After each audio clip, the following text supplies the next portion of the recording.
치료로 고생만 하다 죽고 싶지 않다. 어차피 죽을 거라면 병원보다 내 집에서 죽고 싶다. 항암 치료는 사기다. 의사들의 돈놀이에 놀아나지 마라. 암 전문의로 50년간 4만 명 이상의 암 환자를 진료한 곤도마코토는 말합니다. 암은 건드리는 순간 반드시 역습한다고 말이죠. 암을 치료해서 건강한 사람과 죽는 사람은 무엇이 다를까요? 왜 의학기술이 발달해도 암 사망률은 줄어들지 않을까요? 의사를 만나기 전 알아야 할 암치료의 진실. 오늘 영상도 놓치면 안 될 알찬 내용으로 준비했습니다. 암 치료에 대한 의문과 궁금함이 있으셨다면 오늘 영상이 큰 도움이 되시리라 생각합니다. 암에 걸리지 않고 장수하는 30가지 습관. 지금 바로 시작하겠습니다. 얼마 전 나는 의사로 일하며 암은 묻어난 병이다. 마지막까지 정신도 또렷하고 몸도 비교적 움직일 수 있어서 평온하게 죽을 수 있다. 다만 치료를 하지 않았을 때의 이야기다라고 말해 큰 반향을 일으킨 바 있다. 나는 어차피 죽을 거라면 암보다 자연사를 권한다. 고령자들을 사후에 해부를 하면 거의 모든 사람에게서 암이 발견된다. 전립선암만 해도 80대 남성의 90%가 갖고 있다. 암을 눈치채지 못하고 오래 살다가 편하게 세상을 떠나는 사람도 부지기수로 많다. 암을 발견할 수 있는 검사를 받지 말아라. 암을 잊고 무시한다. 암 치료를 하지 않는다 등 지금부터 내가 말하는 30가지 습관은 가장 평온하게 장수하는 비결이기도 하다. 암을 일찍 발견할수록 고통만 받다 빨리 죽기 쉽다. 어른이 앓는 병은 대개 노화라는 자연현상으로 증상을 억제할 수는 있지만 완치는 거의 불가능하다. 그런데도 치료의 부작용과 후유증은 고통스럽고 심각하다. 암이나 병이 발견되어 치료로 고생만 하다 죽는 것은 딱 질색이다. 여러 근거를 바탕으로 자기 힘으로 생활하다 평온하게 눈 감을 수 있는 방법에 관해 이야기하고자 한다. 암을 치료해서 건강한 사람과 죽는 사람은 무엇이 다를까? 아무리 생각해도 이상하지 않은가? 암을 선고받고 똑같이 치료를 받았는데 어떤 사람은 건강하게 살고 또 어떤 사람은 전이로 사망한다. 겉으로는 똑같은 암인데 왜 운명이 갈릴까? 또 조기 발견과 조기 치료가 암을 낫게 할 텐데 왜 죽는 사람은 늘어나기만 할까? 암에는 진짜와 가짜가 있어서 진짜 암은 아무리 빨리 발견해도 어떤 방법을 써도 낫지 않는다. 치료가 오히려 수명을 단축하기 때문이다. 나는 대학병원의 의사가 된 후로 한동안 유방암 환자에 대한 항암제 치료를 철저히 해왔다. 그런데도 부작용으로 고통스러워하며 죽어가는 환자가 많았다. 내 치료가 틀렸다고 반성하며 의학 논문을 수천 편 읽었다. 그리고 깨달았다. 위암이나 유방암 등 고형암은 겉으로 보기에는 닮았어도 분명하게 두 가지 유형으로 나뉜다. 나는 그것을 각각 진짜암, 유사암이라 부르기로 했다. 암의 뿌리는 단 한 개의 암줄기세포다. 줄기세포의 전이 능력이 있는 것이 진짜 암이다. 이것은 일단 생기면 바로 혈액을 타고 간과 폐, 뼈 그리고 뇌 등에 퍼져서 잠복한다. 인간이 조기 발견할 수 있는 것은 암이 5년에서 20년에 걸쳐 1cm 이상 커졌을 때다. 그러나 전이는 암이 1mm 이하일 때 온몸에 흩어지며 일어난다. 그래서 진짜 암은 아무리 수술이나 항암제 치료를 해도 전이가 일어난다. 오히려 치료로 암이 기승하기 시작해 수명을 단축시키는 경우가 많다. 반면에 유사암은 줄기세포의 전이 능력이 없어서 목숨을 빼앗지 않는다. 내버려두면 커지지 않고 사라지는 경우도 있다. 그래서 치료하지 않는 편이 낫다. 요컨대 진짜, 가짜를 묻지 않고 눈에 보이는 암을 무조건 제거하고 쳐부수는 치료는 의미가 없다는 말이다. 실제로 암방치를 선택한 수백 명의 위암, 폐암, 전립선암, 유방암, 자궁암 환자를 25년 넘게 진찰해왔다. 그리고 지금 단언할 수 있다. 고형암은 진짜도 가짜도 가능한 한 방치해서 상황을 보다가 통증이나 호흡 곤란이 생겼을 때 비로소 그것을 경감시키는 완화 케어를 하는 것이 좋다. 요컨대 치료가 아니라 증상 제거에 초점을 맞춰야 한다. 이것이 가장 고통스럽지 않고 돈도 들지 않는 연명 방법이다. 무의미한 치료로 죽지 않기 위해서 이 책은 하지 않아도 될 치료로 사망하거나 겪을 필요 없는 통증과 부자유의 눈물을 흘리지 않기 위해 암에 걸리지 않는다, 발견하지 않는다, 치료하지 않는다는 세 가지 메시지를 전한다. 1장, 암에 걸리지 않는 생활 습관. 의사를 멀리한다. 의사를 찾아가기 때문에 암이 발견되고 필요 없는 치료로 일찍 죽는다. 암 환자가 되지 않으려면 지켜야 할 규칙이 있다. 참을 수 없는 통증, 죽을 것 같은 고통이 없는 한 의사를 가까이 하지 않는 것이 그 규칙이다. 물론 건강검진이나 단기 입원 종합검사도 받지 않는다. 백신도 접종하지 않는다. 병원에 가지 않으면 암이 발견될 일도 없고 공연히 치료받을 일도 없다. 그러면 꽤 높은 확률로 평온하게 천수를 누릴 수 있다. 의사를 가까이에 수명이 단축된 유명인의 예를 들어보자.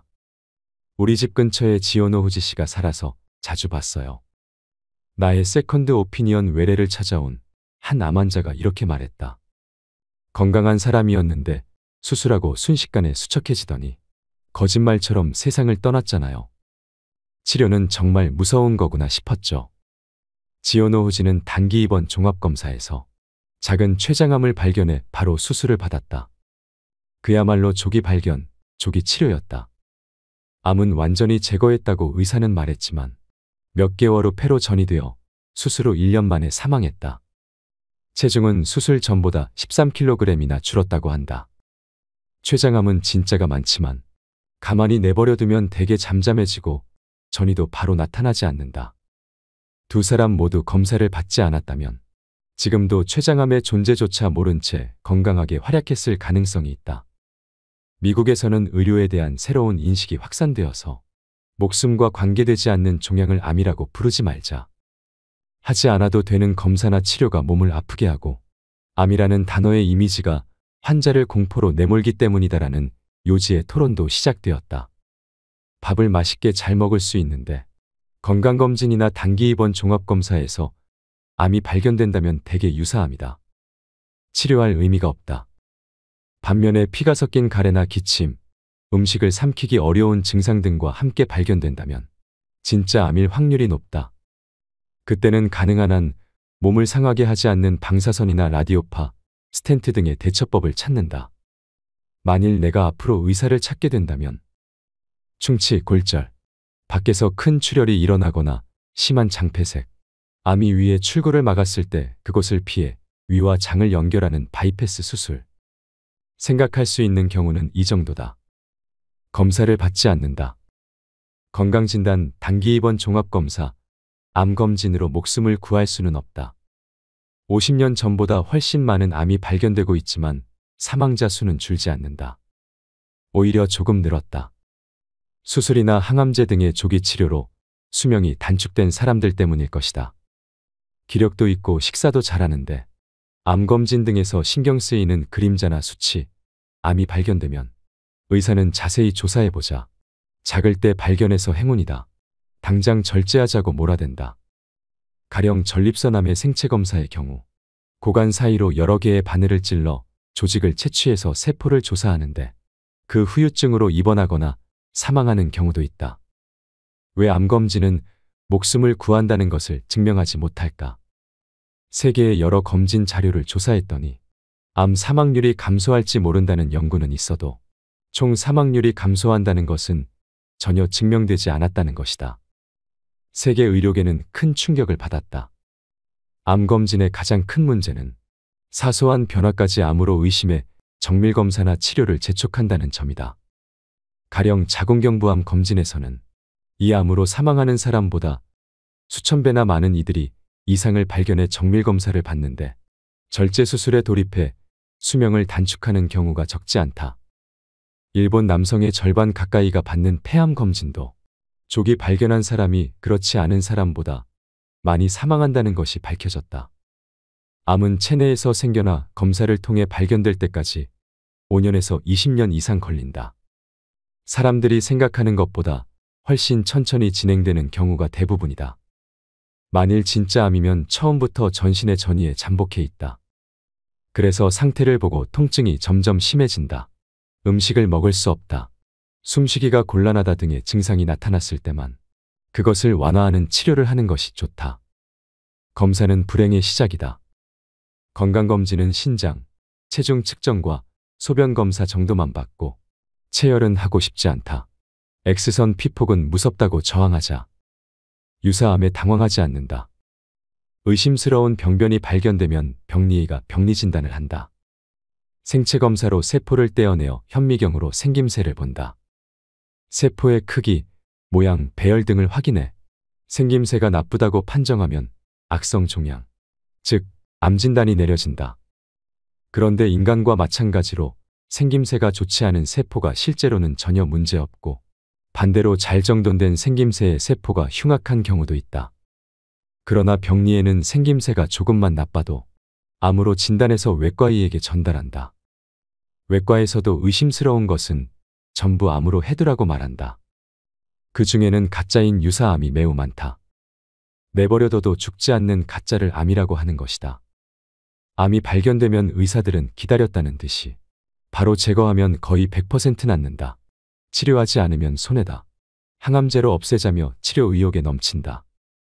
의료는 비즈니스이기 때문이다. 또 환자도 암검진으로 초기에 암이 발견됐다.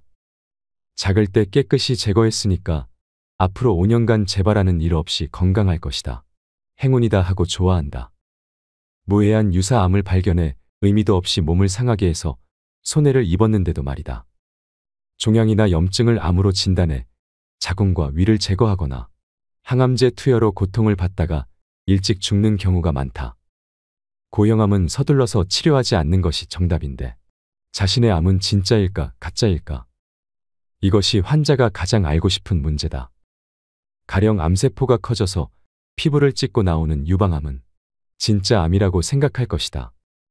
그러나 덩어리가 퍼지지 않고 부분적으로 그곳에 피부만 찢어져 얼굴을 내미는 것은 오랜 시간을 두고 봐도 전이가 일어나지 않는다. 수술이나 항암제 치료를 받고 5년 이상 지났으면 유사암인가요라는 질문을 자주 받는다. 기본적으로 치료 후 5년에서 10년 생존하고 그 시점에서 전이가 발견되지 않으면 그것은 유사암이다. 가령 진짜 암이어도 내가 최장 25년 이상 봐온 암방치 환자들의 대부분은 세상의 상식보다 훨씬 오래 살았다. 예를 들어 진행이 빠르다는 경성위암을 수술하면 1개월에서 2년 정도밖에 살지 못한다. 그러나 수술을 보류한 나의 환자 중에는 경성위암임에도 3년에서 9년이나 산 사람이 많다. 유사암으로 일찍 죽지 않고 진짜 암이어도 오래 살기 위해서 암은 방치해야 한다. 약을 먹지 않는다. 약으로는 병을 막을 수 없고 치료할 수도 없다. 별다른 증상도 없는데 건강검진에서 수치가 높다는 말을 듣고 복용하기 시작한 약은 지금 당장 내려놓자. 혈압, 콜레스테롤, 혈당치를 낮추는 약으로 수명이 늘었다는 자료는 전무하고 오히려 암, 뇌경색, 치매, 거동을 못하게 되는 원인이 된다. 오랜 기간 복용한 약은 중단해도 한동안 약효가 지속되므로 급격한 악화는 나타나지 않는다. 불안하면 일주일에 한 종류씩 줄이자. 약을 끊은 사람들은 오전에는 늘 멍했는데 아침부터 움직일 수 있게 되었다. 음식 맛이 느껴지니 밥이 맛있다. 다리가 후들거리지 않는다. 혈관성 치매 초기 증상이 사라졌다는 소식을 전해주었다. 80세인 어머니가 복용하던 혈압약과 혈액을 맑게 하는 약, 당뇨 치료제, 콜레스테롤 약, 골다공증 약, 위장약 등을 모두 끊었습니다. 아무 이상 없이 건강하십니다라는 식의 보고도 자주 듣는다. 해열 진통제, 위장약의 부작용은 무섭다. 약국에서 쉽게 구입할 수 있는 대중약을 무조건 믿어서는 안 된다. 위장약 일반에 포함된 제산제에는 알루미늄 화합물이 자주 사용되기 때문에 특히 고령자나 신장이 나쁜 사람이 지속해서 복용하면 치매 등의 위험이 높아진다는 연구 결과가 있다. 환자들이여 약을 버려라. 약은 독이다. 복용해도 병은 낫지 않는다. 이것이 전문가의 진심이다. 실제로 독약, 극약으로 지정된 약이 많고 발암성이 알려진 것도 적지 않다. 약으로 치료할 수 있는 것은 세균성 감염 정도다. 질병의 90%의 약은 수치만 떨어뜨리거나 증상을 잠시 완화하는 효과밖에 없다. 조금이라도 편해질 수 있으니까 고맙다고 해야 할까? 하지만 모든 약에는 두통, 위통, 혈변, 어지럼증, 정신불안, 부정맥 등 독성과 부작용이 있다. 정신과에서 처방받는 항우울제, 항불안제, 수면유도제 등 뇌에 작용하는 약은 의존성이나 부작용이 많아서 그것을 다시 약으로 억누르는 악순환에 빠지기 쉽다. 어린이와 고령자에게는 특히 위험하다. 알츠하이머형 치매 치료제인 메마리는 경련과 실신, 환각과 착란 등의 증상이 일어나기 쉽다. 그렇다면 한방약은 안심할 수 있을까? 그렇지 않다. 항암제 재료가 될 만큼 독성이 강한 성분이 포함되어 있어서 한방약 부작용으로 사망자가 생긴 사건은 무수히 많다. 최초의 한 알에 손을 대지 말아야 한다.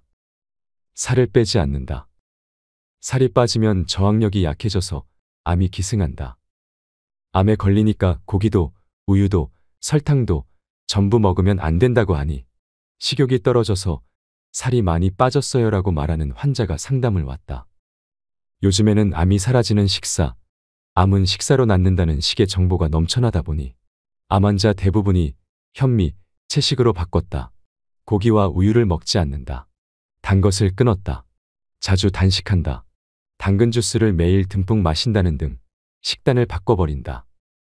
이는 대부분 균형 잡힌 영양 섭취가 어렵거나 섭취 칼로리가 낮은 살이 빠지는 식사법이다. 살이 빠지면 암에 대한 저항력이 떨어진다. 암이 기승하지 않게 하고 체력도 떨어뜨리지 않기 위해서는 영양이 균형 잡힌 식사를 해야 한다. 암은 정상세포를 밀어내며 퍼지기 때문에 세포를 튼튼하게 유지하는 체력, 저항력을 키우는 것이 중요하다. 암이라고 진단을 받으면 조금 살을 찌워서 체력을 키우자. 현미, 채식 등의 살이 빠지는 식사요법은 수명을 단축시킨다. 고기, 기름, 설탕 등을 먹으면 암이 악화된다는 것은 근거 없는 헛소문이다. 가장 신경 써서 섭취해야 할 것은 세포를 만들고 복원하는 단백질이다. 그 중에서도 몸에 흡수되기 쉬운 동물성 단백질을 먼저 섭취하자. 체력을 만드는 지방도 중요하다. 식욕이 없을 때는 조금씩 몇 번에 나눠서 먹어보자. 그 중에서도 특히 추천하는 것이 저렴하고 손쉽게 구할 수 있는 완전식품 달걀이다. 달걀을 하루에 한 개만 먹으라고 하는 것은 잘못된 정보다. 매일 달걀 3개를 먹어서 117세까지 살았다. 이탈리아의 모라노 할머니가 생전에 밝힌 장수 비결이다. 시티피폭으로부터 도망친다. 원자력 발전소의 방사선이나 의료용 방사선이나 똑같이 위험하다. CT는 방사선의 일종인 X선을 360도 방향에서 몸에 조사해 단면을 촬영하는 검사법으로 피폭설량이 X선 검사의 수백 배에 이른다. 어린이는 피폭으로 암이 발생할 확률이 성인보다 몇 배나 높다. 그러나 이런 무서운 사실도 제대로 알려지지 않고 있다. 피폭은 암뿐 아니라 발육을 지연시키기도 한다. 뇌신경은 매우 예민하기 때문에 피폭은 뇌신경의 발달에도 영향을 미친다. 나는 원래 방사선을 이용한 암 치료를 전문으로 해왔는데 이제껏 치료한 환자 가운데 여러 명이 방사선 유발암으로 사망했다. 그래서 반성하는 마음을 담아 의료 피폭에 대한 경고를 계속하고 있다. 항암 보조제나 민간요법을 믿지 않는다. 암은 일단 변이하면 이전으로 돌아갈 수 없다. 암 환자 대부분이 지푸라기라도 잡는 심정으로 민간요법에 뛰어든다. 나는 돈을 건네는 순간부터는 전부 사기라고 생각해야 한다고 수명을 줄이는 일이 될 수도 있다고 말한다. 보조제나 건강식품, 민간요법 가운데 암을 예방한다. 진행을 늦춘다. 생존율을 높인다고 그 치료 효과가 증명된 것은 하나도 없다. 이와 관련해서는 국립암연구센터도 확실하게 못을 박았다. 그 어떤 성분을 섭취해도 몸을 따뜻하게 하고 면역세포를 늘려도 암을 없애는 것은 불가능하다. 예를 들어 몸에 좋은 성분이라는 베타카로틴과 비타민 C와 E는 한때 암을 예방한다고 불리던 기대주였다. 하지만 베타카로틴 보조제를 매일 복용한 사람은 그렇지 않은 사람보다 폐암 발병률이 높았다. 비타민 E 보조제는 전립선암 발생 위험을 높인다는 보고도 있다. 고농도 비타민 C인 거도 세계적인 의학저널에 실린 실험 결과를 보면 효과가 없다는 것을 알 수 있다. 비타민 E 보조제는 전립선암 발생 위험을 높인다는 보고도 있다. 항산화 물질은 식품으로 적당히 섭취하는 것이 가장 좋다. 또한 상황버섯은 실험용 쥐를 대상으로 행한 암세포 실험에서 암 증식 억제력이 다른 버섯보다 높다는 연구 결과가 나왔다. 그로부터 40년간 암을 억제하는 기적의 버섯으로 불려왔는데 사람의 암에도 효과가 있는지 여부는 끝내 밝혀지지 않았다. 동물 실험이나 시험관을 통해 얻은 수치는 인체에 미치는 효과와는 전혀 관계가 없다. 이렇게 해서 암이 사라졌다는 체험담은 특히 민간요법에서 자주 볼 수 있다. 나는 지금까지 방치용법을 택한 환자 중에서 이유는 모르지만 암의 성장이 멈추거나 작아지거나 사라진 예를 수없이 봐왔다. 치료하지 않으면 암은 사라지기도 한다. 이유는 알 수 없지만 암은 사라지는 경우도 많다. 보조제나 민간요법을 사용했을 때 암이 사라지면 그 효과를 널리 퍼뜨리고 싶은 마음은 10분 이해한다. 그러나 진짜로 암을 없앨 수 있다면 노벨상감이다. 면역요법 등을 행하는 클리닉에서는 암이 축소했다, 사라졌다고 광고한다. 그런데 자세히 보면 치료 전과 치료 후의 촬영 부위가 다르거나 엉터리가 많다. 그래도 속는 사람이 끊이지 않는다. 2장, 암으로 일찍 죽지 않는 장수지혜. 아침 식사를 거르지 않는다. 80대 이상의 고령 사망자를 해부하면 거의 모든 사람에게서 암이 발견된다는 이야기를 앞에서 한 바 있다. 암은 노화현상, 다시 말하면 자연현상이다. 암은 주름이나 치매처럼 자연현상에 대해 인간이 멋대로 가져다 붙인 이름이다. 그런데 이러한 현상에 인위적인 치료를 가하니까 몸이 불편하고 고통을 받는 것이다. 암을 자연현상으로 받아들이게 되면 그 죽음 또한 대체로 자연스럽고 편안한 경우가 많다. 암이라는 사실도 눈치채지 못할 정도다. 다만 영양 부족으로 정상세포가 약해지거나 오랜 시간 무리한 탓에 몸의 저항력이 떨어지면 암이 단번에 기승하여 수명을 단축할 수 있다. 아침 식사를 기점으로 몸의 리듬을 만들어라. 일어나서 아침 햇빛을 쐬고 식사를 한다. 이런 움직임만으로도 체내시계가 재설정되어 몸이 깨어나고 활동 준비가 갖춰진다. 우리 체내는 입에서 위, 장으로 이어지는 터널 구조로 되어 있다. 장에서는 입으로 섭취해 위에서 일부 분해된 음식이 내려와 다시 분해 흡수된다. 세균이나 바이러스 같은 외부의 적과 싸우는 것도 장의 중요한 역할로 체내 면역세포의 70%가 모여 있다. 장이 건강해서 염증 등의 문제가 없으면 영양이 제대로 흡수되고 병원체도 접근하지 못해서 건강하게 살 수 있다.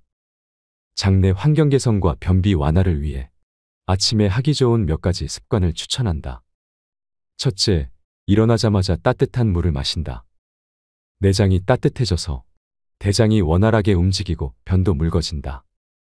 여름에는 냉수도 괜찮다. 둘째, 화장실은 여유 있게 들어간다. 조금 일찍 일어나 여유를 갖고 화장실을 사용하면 장도 긴장하지 않아서 쾌변으로 이어진다. 셋째, 요구르트와 바나나로 장내 환경을 개선한다. 요구르트와 바나나는 맛도 좋고 장내 환경 개선에 효과가 높은 콤비다. 넷째, 복근 운동을 습관화한다. 운동을 통해 변을 밀어내는 복근을 단련한다. 계단 오르내리기도 좋은 복근 운동이므로 가능한 한 계단을 이용하자. 다섯째, 땀이 날 정도로 전신 운동을 한다.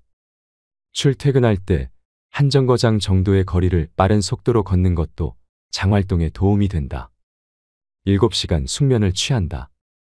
수면 부족은 몸의 리듬을 무너뜨려 암을 부른다. 6시간 이하의 수면은 유방암을 일으킬 위험이 크다.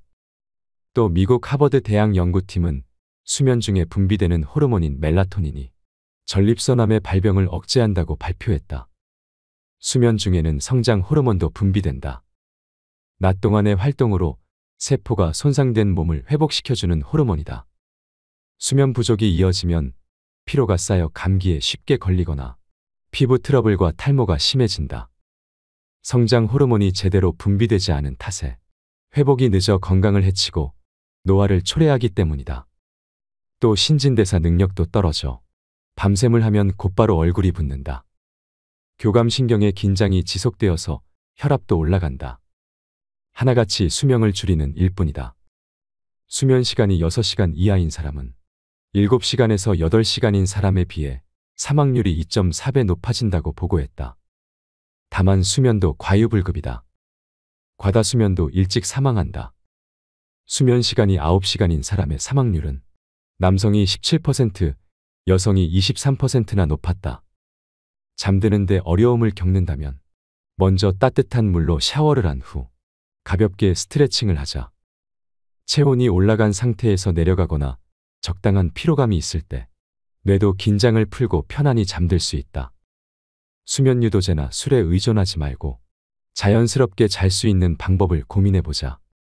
염분 섭취를 줄이지 않는다. 소금과 암, 소금과 고혈압은 관계없다. 암 사망률이 일본에서 가장 낮은 나가노현 주민은 짠 음식을 좋아한다. 건강을 생각한다면 맛 자체보다는 염분을 줄이고 싱겁게 먹는 것이 중요하다고 생각하는 사람이 많다. 혀에 닿는 순간 맛있다고 느껴지는 적당히 짠맛이 몸에 가장 좋은데도 말이다. 사실은 염분이 부족한 사람이 더 일찍 죽는다. 영국에서는 소금과 위암에 관해 전 세계 여러 나라 사람과 동물을 포함해 조사 및 실험한 자료를 90세 건이나 분석한 논문이 발표되었다. 결론을 말하자면 소금은 무죄였다. 소금이 체내에서 발암물질이 된다는 것을 보여주는 증거는 없다. 권위 있는 의학 저널에도 소금과 고혈압에 대한 상식을 뒤집는 논문이 실렸다. 세계 여러 나라의 남녀 13만 명 이상을 대상으로 염분 섭취량을 측정해 추적조사한 결과 하루에 염분을 10g에서 12g 섭취하는 사람들이 가장 오래 살았다. 또한 염분 섭취량이 적을수록 심근경색에 걸리기 쉽고 사망률도 높아진다는 결과를 얻었다. 소금 결핍은 생명을 빼앗는다. 고혈압 환자 중 98%는 소금과 관계가 없다. 물과 소금은 공동으로 체내의 수분 양을 조절해 체액을 약알칼리성으로 유지하고 칼륨과 연계의 규칙적인 심장 박동을 돕고 신경 전달과 소화 흡수를 돕는 등 생명과 관계되는 일을 한다. 물과 소금 중 어느 한쪽이 부족해도 탈수, 현기증, 전신장애, 신부전, 혼수 등이 일어나고 최악의 경우 죽음에 이른다. 특히 날씨가 더워 땀을 많이 흘리는 계절에는 나트륨을 빼앗기기 쉽기 때문에 물뿐만 아니라 소금도 보충해야 한다.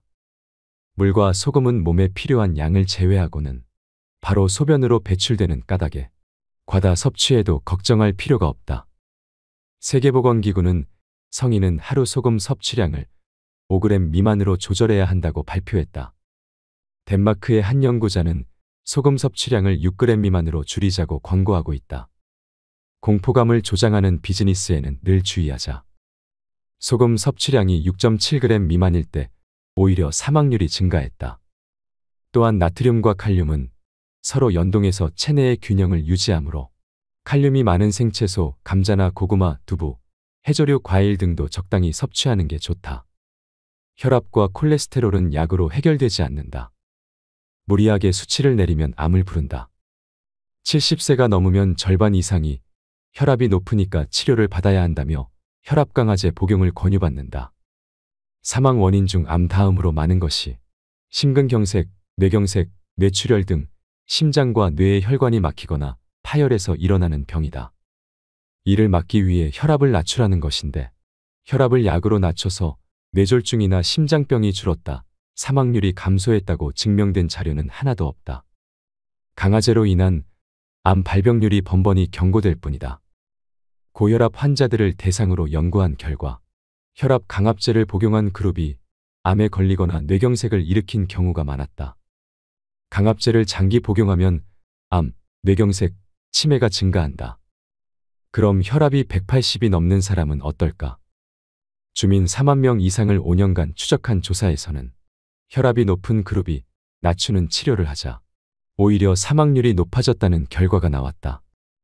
수축기 혈압이 180 이상인 사람들이 160 미만으로 떨어지면 애초에 160 미만이면서 치료하지 않았던 사람들보다 10배가량 사망률이 뛰어올랐다. 핀란드에서는 혈압 강화제를 복용하지 않는 75세에서 85세 노인 500명을 5년간 추적 조사했는데 그 결과 최고 혈압이 180 이상인 사람들이 가장 오래 살았다는 점이 밝혀졌다. 최고 혈압이 140 이하인 사람들은 생존율이 크게 떨어졌다. 이는 생물학적, 의학적으로 당연한 결과다. 인간의 신체에서 중요한 것은 뇌이고 뇌 활동의 연료가 되는 영양과 산소를 혈액이 운반한다. 심장은 펌프 운동을 하면서 혈액을 내보내는데 나이가 들수록 혈관이 굳고 가늘어지는 까닭에 힘차게 내보내지 않으면 구석구석까지 미칠 수 없다. 그래서 심장의 펌프 압력을 세게 하는 혈압을 올릴 필요가 있는 것이다.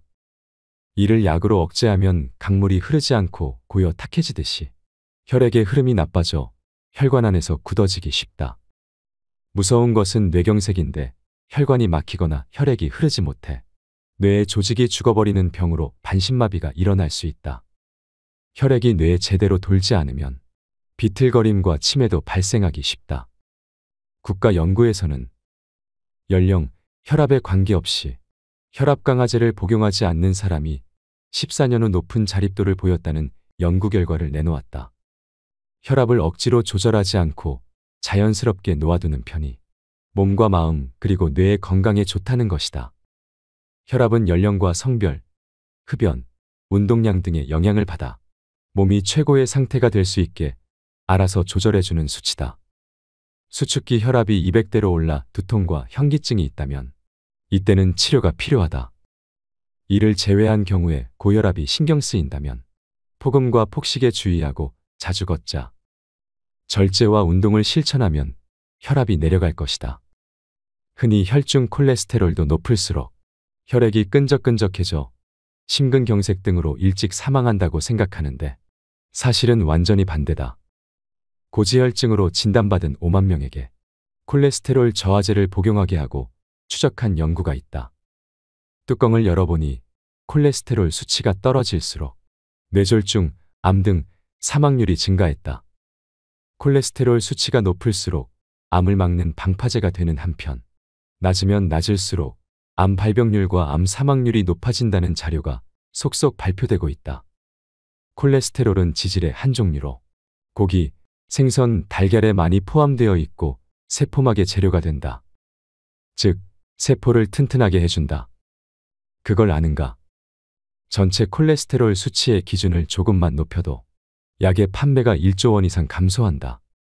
이에 어떤 방법을 써서라도 약을 팔고 싶은 제약업계는 고육책을 생각해낸다. 전체 콜레스테롤을 진단 기준으로부터 떼어내어 좋은 콜레스테롤, 나쁜 콜레스테롤로 나눈 후 나쁜 콜레스테롤의 수치를 문제 삼는 것이다. 실로 독특한 발상인데 수만 명 단위로 행한 추적조사에서 나쁜 콜레스테롤로 불리는 LDL 콜레스테롤 수치도 낮으면 사망률이 올라가고 높을수록 사망률이 내려간다는 결과가 나왔다.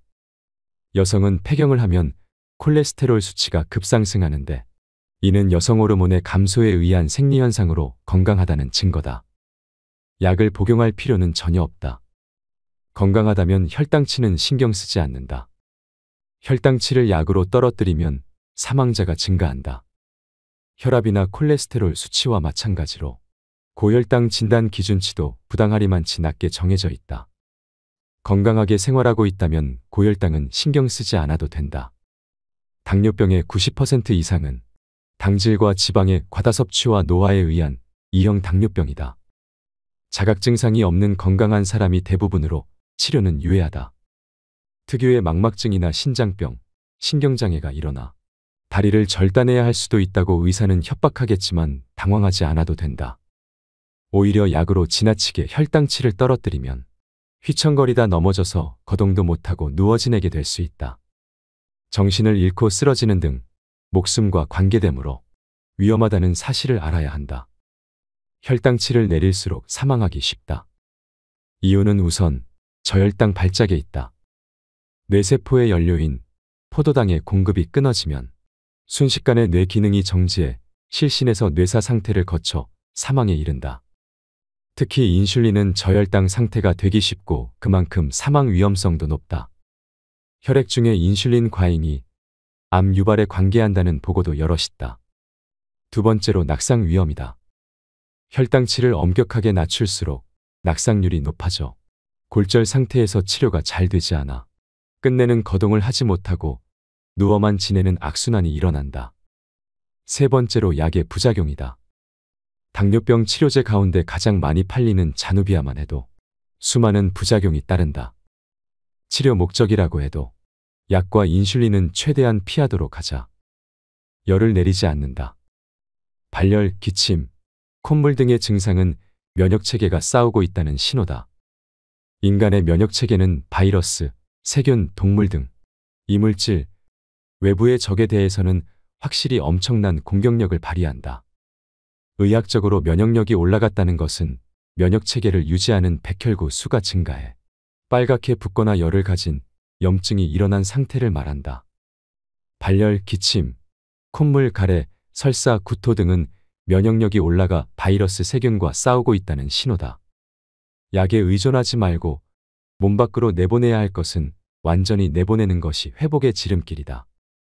반면에 암은 자신의 세포가 변이해서 자란 자기 자신이므로 바이러스나 세균을 없애는 면역력으로는 해결할 수 없다. 오히려 염증이 오래 지속되면 암이 발생할 위험이 높아진다. 외부의 적과 싸우는 면역력에 대해서 알아보자. 우리는 조금만 열이 나거나 기침이 나고 설사를 하면 서둘러 의사에게 달려가 약을 처방받는다. 그러고는 해열제나 기침약, 지사제에 의존한다.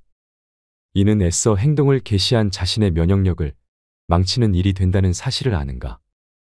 바이러스가 외부에서 침입하면 몸은 적과 싸우는 백혈구가 활동할 수 있도록 하기 위해 먼저 체온을 높인다. 그런데 약을 먹어서 다시 체온을 떨어뜨리면 바이러스는 체내에 오래 머물며 퍼져나간다. 일시적으로는 편해져도 다시 도져서 며칠이 지나도 감기가 떨어지지 않는다. 실제로 바이러스 감염으로 발열시킨 토끼에게 해열제를 사용하면 사용하지 않은 그룹에 비해 바이러스의 양이 100배나 늘었고 사망률도 높았다. 사람을 대상으로 한 여러 조사에서도 연령과 상관없이 감기에 해열제를 사용하면 회복이 며칠 늦어졌다. 자력으로 열이 떨어지면 몸 상태도 가뿐하게 돌아오고 자신감이 붙는다. 열이 나고 병이 치료될 때마다 인간은 튼튼해진다. 뇌질환이 되는 것은 해열제가 원인이므로 주의하자. 기침이나 목이 붓는 것도 몸이 바이러스와 싸우고 있다는 신호이므로 막아서는 안 된다. 또 구토나 설사도 세균, 동물을 한시라도 빨리 몰아내려는 반사작용이다. 나와야 할 것은 완전히 내보내는 것이 면역력을 높이는 지름길이다. 모든 일에 과하게 파고들지 않는다. 예를 들어 무리하게 체중을 감량하면 정상세포가 약해져 암에 걸리기 쉽다. 격렬한 운동을 하면 면역력이 떨어지고 혈관도 막히기 쉽다. 추운 욕실에서 욕조의 뜨거운 물에 몸을 담그면 심할 경우 뇌졸중과 심근경색을 일으킨다. 어떤 일이건 과하게 파고들면 몸에 부담을 주게 되며 결국 수명에도 영향을 미친다. 나도 평소에 체중이 많이 빠지거나 늘지 않도록 주의한다. 체중계에 의존하기보다는 바지벨트가 꽉 끼면 식사량을 조금 줄이고 몸을 움직여야겠다고 의식한다. 근력을 키운다. 걸을 수 없게 된다면 인간으로서 끝이다. 폐영증후군이나 운동부족증이라는 것이 있다. 가만히 있으면 몸도 뇌도 순식간에 쇠약해져 거동할 수 없게 되는 것이다. 그러나 움직이려는 노력을 하면 몸은 상당히 적극적으로 반응해준다. 몸의 여러 기관을 움직이는 것은 근육이고 심장도 근육덩어리이기 때문에 체력은 곧 근력이다. 근육을 단련하고 늘릴수록 체력이 붙어서 질병 예방을 기대할 수 있다. 운동을 해서 근력이 생기면 뇌의 혈액순환이 증가해 뇌내 신경세포도 늘어난다. 또 기억을 관장하는 해마도 커진다. 그 결과 기억력과 판단력이 높아지고 의욕이 생겨 우울증과 치매를 예방할 수 있다는 자료도 많이 보고되었다. 근력운동은 과학적인 증거가 있는 근사한 뇌 운동이기도 하다. 우리 몸의 근육 가운데 60-70%는 하체에 모여 있다. 따라서 하체를 중심으로 운동하면 되는데 힘든 근력 운동은 필요 없다. 가장 좋은 것은 걷기다. 실내 운동을 한다면 테이블을 살짝 잡고 하는 가벼운 스쿼트, 한 발 서기를 1분 전후로 번갈아 반복하는 플라밍고 운동, 발끝으로 서기 등이 효과적이다. 근육은 사용하지 않으면 쉽게 줄어들기에 매일 조금씩 저축할 필요가 있다. 3장. 암 치료로 살해당하지 않는 병원 대처 방법. 검사 수치에 주눅들지 않는다. 암에 걸리지 않는 가장 좋은 방법은 암 진단을 받지 않는 것이다. 만일 암 진단을 받아서 암이 의심된다거나 정밀 검사를 하자는 말을 듣는다면 그 순간 바로 잊어버리자. 잊을 수 없다고 하더라도 절대 주눅들지 않는 게 중요하다. 남성에게 가장 많은 전립선암을 예로 들어보자. 종양표지자의 전립선특이항원이 기준치 4를 넘으면 전립선암이 의심된다고 하는데 이 수치가 전혀 믿을 수 없다. 치료하지 않고 방치한 채 정기적으로 측정하면 수치는 조금 오르거나 떨어지면서 완만하게 상승하는 경우가 많다.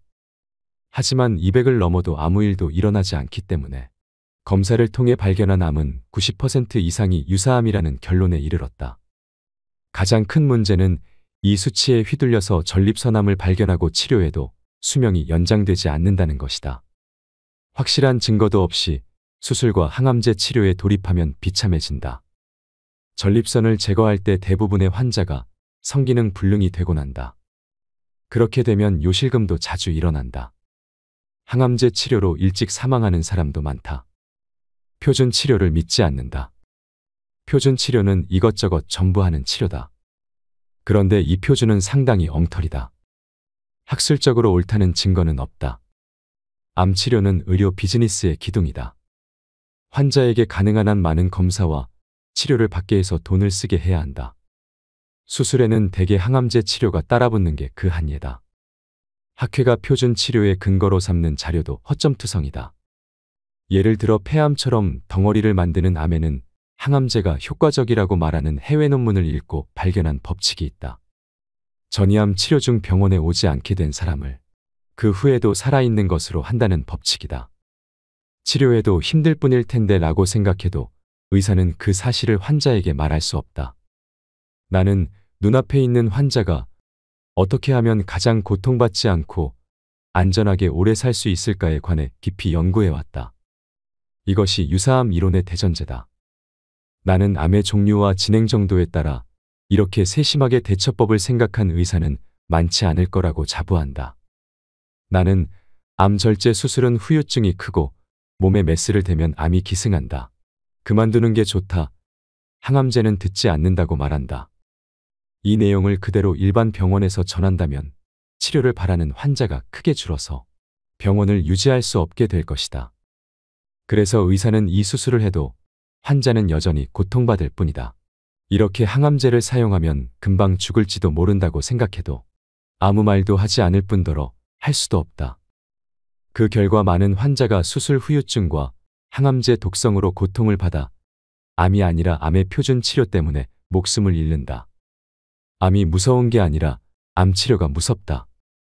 암을 잘라내지 않는다. 그렇게 건강했던 사람이 수술하고 순식간에 죽어버렸다는 이야기는 또 그런 일이 생겼구나 하는 생각이 들 만큼 자주 듣곤 한다.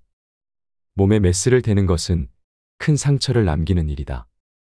마취 사고, 대출혈이나 집도 실수, 후유증의 통증과 마비 등 위험은 셀 수 없을 만큼 많고 시간과 돈 그리고 생활의 질적인 측면에서 입는 손실도 크다.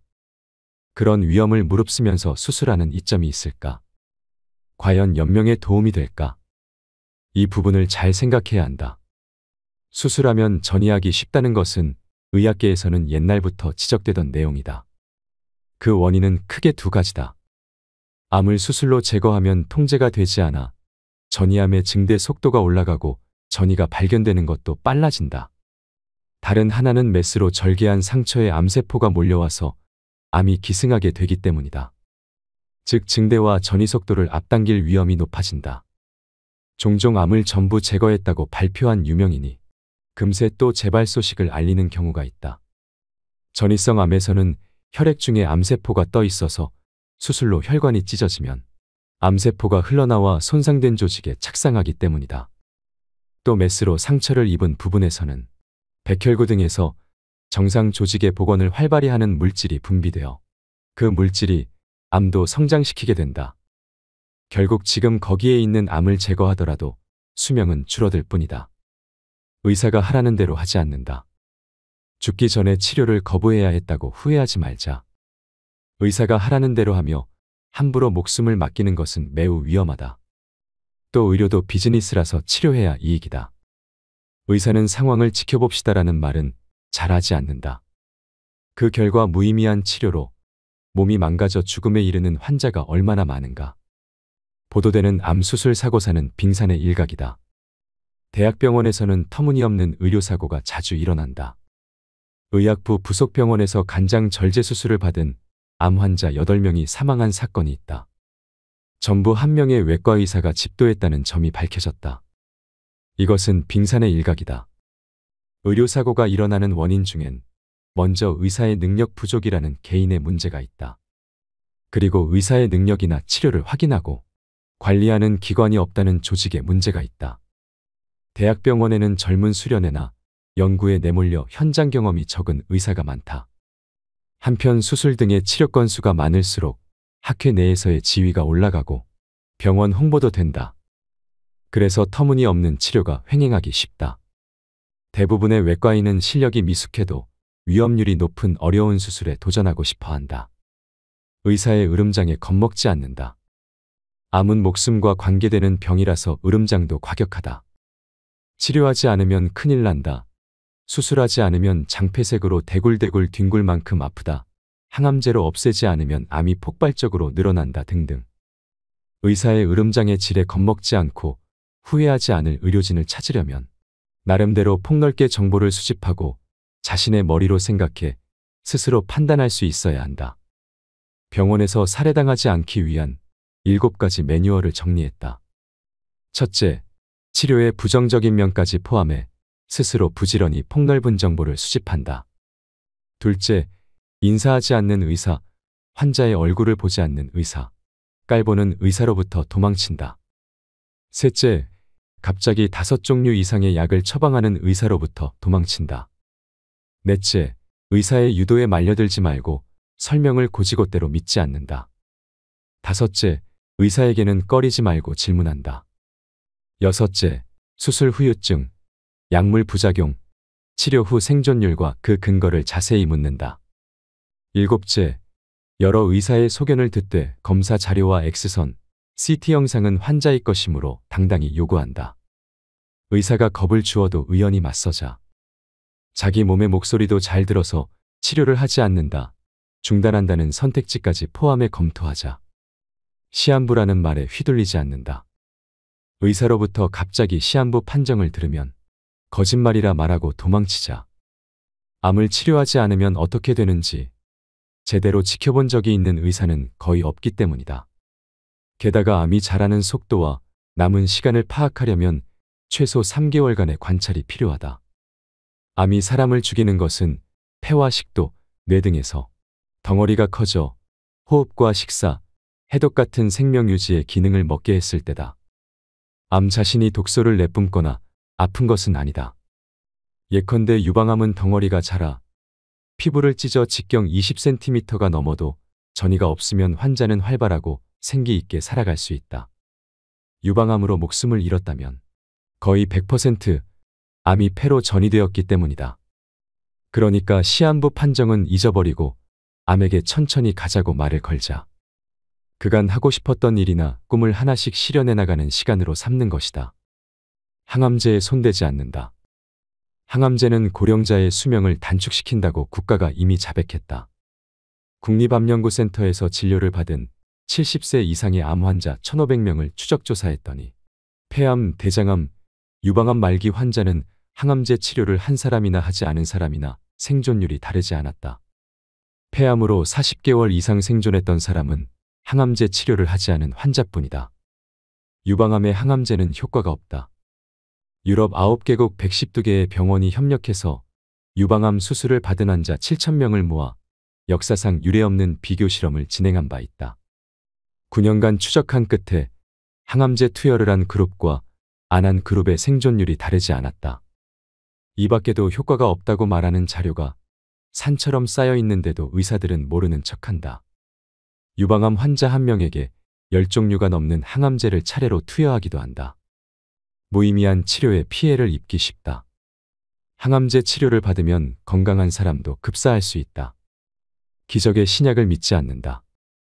암에 특효약은 없으니 사용 전 평판에 속지 말자. 면역 항암제 옵디보는 암세포를 공격하는 기적의 신약으로 대대적으로 홍보되며 1년에 3억 이상 드는 고가의 약으로 화제가 되었다. 그런데 폐암 환자의 비교 실험에서 옵디보나 항암제나 생존율은 거의 같았다. 게다가 처음 수개월은 항암제보다 옵디보를 투여한 그룹이 더 많이 사망했다. 면역 시스템 폭주 때문이다. 기적의 신약은 널리 사용될수록 병원과 제약회사에게는 큰 벌이가 되는 한편 부작용으로 사망하는 환자가 양산된다. 인생을 즐긴다. 몸이 움직이는 한 평소처럼 생활한다. 무리한 암치료를 하지 않고 자신이 좋아하는 대로 살면 마지막까지 거동도 자유롭고 이야기도 나눌 수 있다. 그러다 편안히 숨을 거두는 사람이 매우 많다. 암 치료를 중단하고 집으로 돌아간 환자들을 찍은 사진들을 보면 사망하기 전날 침대에서 가족들에게 둘러싸여 손가락으로 승리의 V자를 표시하는 등 모두 죽음 직전에도 밝고 명랑하게 웃고 있었다. 암에 얽매이지 말고 한 번뿐인 인생 나답게 살자. 자연사를 목표로 한다. 힘든 치료로 누워 지내는 시간을 늘리기보다 가능한 한 좋아하는 일을 하며 자연스럽게 죽고 싶다. 마지막까지 있던 곳에서 지내고 싶다고 바라는 사람이 많다. 여러 설문조사에서도 연명 치료를 바라지 않는다는 사람이 90% 전후인 경우가 많다. 노쇠사는 곧 자연사이며 가장 편하게 인생을 마무리하는 방법이기 때문에 이런 경향은 바람직하다. 자연사의 꿈을 이루려면 병명을 남기지 말아야 한다. 지금까지 나눈 내용의 복습을 겸해 거듭 말하는데 어지간히 아프지 않은 한 의사에게 가지 않는다. 검사를 받지 않는다는 생각이 중요하다. 만일 병이 발견되었어도 가능한 한 치료를 받지 않는다. 약을 복용하지 않는다는 마음가짐이 필요하다. 가령 암이라면 통증과 호흡곤란이 있을 때 비로소 그것을 누그러뜨리는 완화 케어만 하는 것이 가장 편하게 오래 살 수 있는 방법이다. 일상생활은 가능한 한 자기 힘으로 하고 몸을 자주 움직이자. 건강하게 오래 유지하려면 하체와 입과 뇌를 자주 움직이고 좋아하는 일을 하면서 누군가에게 도움을 주는 것이 가장 좋다. 평생 지속할 수 있는 일이 있으면 몸과 마음과 뇌가 균형 있게 나이 들어갈 것이다. 연명 치료를 하지 않으면 아무것도 삼킬 수 없게 되면서부터 차츰 의식이 희미해지고 대개 1에서 2주일 안에 사망에 이른다. 건강한 사람이 먹고 싶은 음식을 먹지 못해서 죽는 아사는 비참한 일이지만 몸이 죽을 때를 맞이해 쇠약해져서 먹거나 마시려 해도 무리일 때는 평온하게 숨을 거둘 수 있다.